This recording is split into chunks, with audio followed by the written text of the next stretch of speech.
பூத்திருக்கும் வைரமணி தாரகைகள் தான் சாத்திரியில் பார்த்ததும் உண்டோ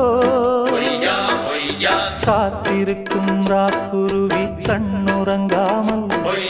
பாட்டிசைக்க கேட்டது உண்டோ நீ வாழ்ந்து வளர்ந்த இடம் வேறு நேரங்கள் உனக்கு இதற்கேறு நீ இன்று நடக்கும் தடம் வேறு நான் அன்றி உனக்கு துணையாறு நீ தடுத்தாலும் கால் கடுத்தாலும் நாள் முழுக்க நான் வருவேன் மானே புது ரூட்டுல தான் நல்ல ரோட்டுல தான் நின்றாடும் வெள்ளி நிலவு